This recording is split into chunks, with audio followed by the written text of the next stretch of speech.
पानी पंचायत पक्ष पालन नुआपड़ा जिला खड़ियाल स्थित लोयर इंद्र जलसेचन प्रकल्प कार्यालय विभाजन स्तरीय पानी पंचायत पक्ष मंगलवार पालित हो जाइछि। जल संपद विभाग ओडिशा पक्षरु आयोजित एही कार्यक्रम रे अधीक्षण यंत्री सौम्य किशोर जयपुरिया अध्यक्षता करथिबा बेले सभारे मुख्य अतिथि रूपे खड़ियाल विधायक अधिराज पाणिग्राही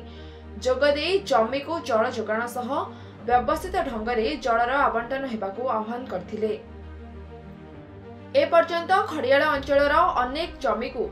जलसेचन सुविधा जोगाई नथिबारु से उद्वेग प्रकाश करबा सह शीघ्र एहा करबाकू निर्देश दैथिले।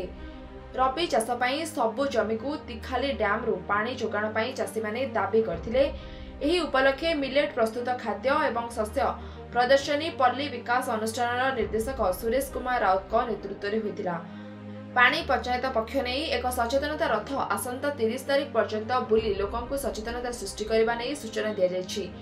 एही अवसर रे श्रेष्ठता प्रदर्शन पई 5 जन चासी को सम्मानित करा जायथबा बेले पूर्वरु अनुष्ठित विभिन्न प्रतियोगितार कृति छात्र छात्री को अतिथि मानक द्वारा पुरस्कृत करा जायथिला। सेहीपरि खड़ियाल क्षुद्र जलसेचन प्रकल्प कार्यालय तरफरु पानी पंचायत पक्ष पालित होइतबा बेले मुख्य अतिथि भाव में जोगदे खड़ियाल ब्लॉक अध्यक्षा पुष्पांजलि नंद पानी सुव्यवस्थित व्यवहार करी लाभवान होई परबा बोली कहिथिले। मैं पानी पंचायत आज पक्ष पालन करा मुख्य अतिथि हिसाब से आसी आ बहुत भल कार्यक्रम कर प्रति वर्ष भी यही कार्यक्रम कर कार्यक्रम पहला लक्ष्य हूँ चाषी मैंने कम पानी रे केंता करी भल करी चाष कार्य करेंगे और पानी के सदुपयोग हो पार्बा सद विनियोग हो पार्बा से लगे ये कार्यक्रम होइछे और जार लगी चाषी मैंने बहुत उपकृत हो पारे। आज 2024 पानी पक्ष सभा आमे समस्ते आसिक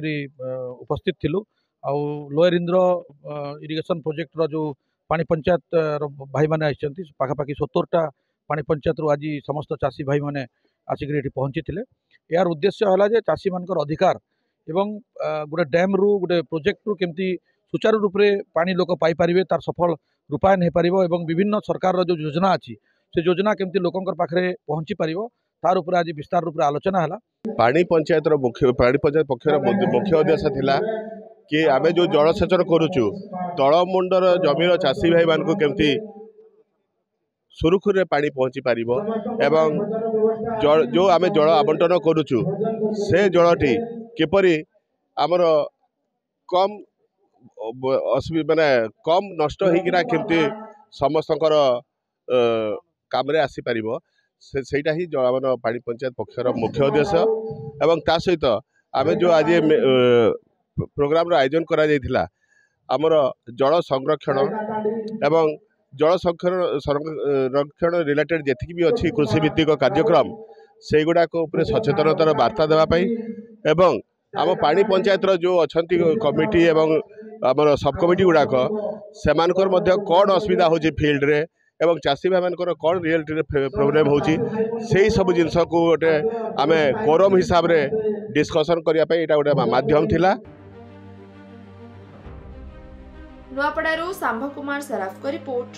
सनस्टार टीवी।